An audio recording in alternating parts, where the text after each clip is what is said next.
મણિનગરના કુમકુમ સ્વામિનારાયણ મંદિર ખાતે ભગવાનને કલાત્મક રંગબેરંગી ફૂલોનો ભવ્ય શણગાર કરવામાં આવ્યો છે। હાલ વૈશાખ માસમાં પડી રહેલી અતિશય ગરમીમાં ભગવાનને ઠંડક પ્રાપ્ત થાય તેવા હેતુ સાથે ભગવાનને રંગબેરંગી ફૂલોનો શણગાર કરવામાં આવ્યો હતો। રંગબેરંગી ફૂલોના શણગારના દર્શને મોટી સંખ્યામાં શ્રદ્ધાળુઓ ઉમટ્યા હતા। કુમકુમ મંદિરની મહિલાઓ દ્વારા સ્વામિનારાયણ ભગવાન માટે ખાસ પ્રકારે ફૂલોના અદ્ભુત શણગાર તૈયાર કરવામાં આવ્યા હતા। ઉલ્લેખનીય છે કે કુમકુમ મંદિર સદગુરુ શાસ્ત્રી શ્રી આનંદ પ્રિયદાસજી સ્વામી સંસ્થાપિત છે, જે મણિનગર ખાતે આવ્યું છે।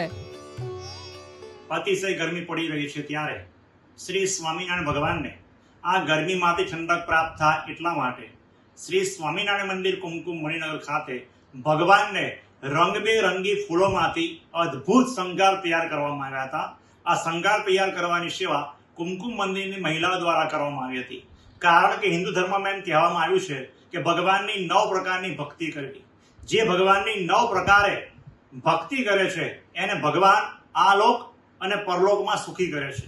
જે આ રીતે ભગવાનના ફૂલોના શણગાર કરે છે એના મનમાં જે કંઈ સંકલ્પ હોય તે સંકલ્પ ભગવાન એના પૂર્ણ કરતા હોવાથી કુમકુમ મંદિરની મહિલાઓ દ્વારા આ ભગવાનને અદ્ભુત શણગાર તૈયાર કરવામાં આવ્યા હતા।